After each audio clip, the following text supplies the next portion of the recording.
This is part two of several videos on how to look at Twitter data and analyze it to better understand people on Twitter.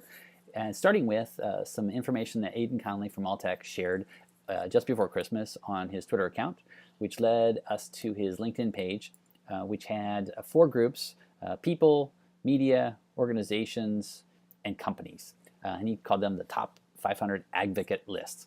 What he provided were not the spreadsheets, but images of spreadsheets. And since I wanted to dig into some things and learn a little bit more, I needed to turn the images into spreadsheets. And I used a thing called optical character recognition, or OCR, using the images he provided. So that was in the first video. This video now looks at the spreadsheets that were returned. So using one of the spreadsheets, I'm going to go to the people spreadsheet. And one of the things that I noticed right away was the number one sometimes got translated from an image. Here's the original. Let me show you the original image. This is Aidan Conley's name in the image of the spreadsheet, and you can tell that actually is a 1, but the OCR software didn't see it as a 1 and made it look like an L, or turned it into an L in the spreadsheet. So that's what we see right here.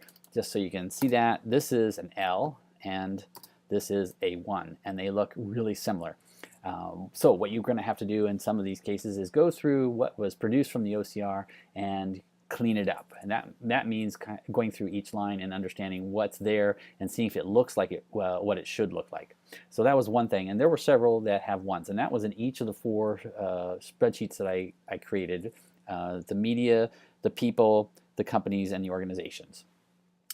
So looking for 1s. Another anomaly that popped up was the OCR software did not always translate the @ sign in the front to something. It made it look like it said, hey, this @ sign isn't an @ sign, it's a large O. And here's one example right here.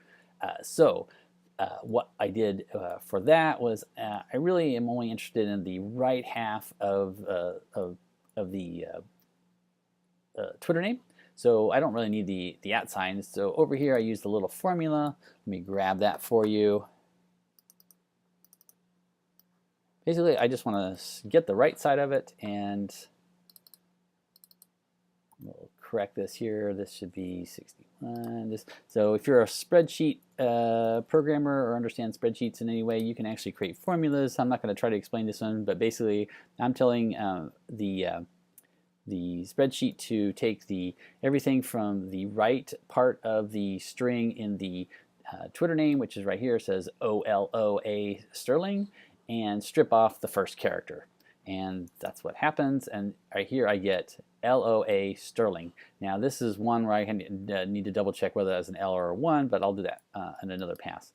Using this formula, I can actually go up and paste it all into the right area, and now I have the list of names I'm really looking for without the @ sign or O problem. Here's another one right here, the OCast versus @cast. Something else you'll notice is some of these cells didn't get translated. Aidan had provided 2 other columns in the spreadsheet: the follower count, the clout, and the country, and the spreadsheet got some of that, but not all of that sent back. Actually, that's on people. Let me go down to organization. Yeah, so in this case, the organization and media and others is really just the Twitter name, the followers, and the clout score, which is a service that gives kind of like an influencer score.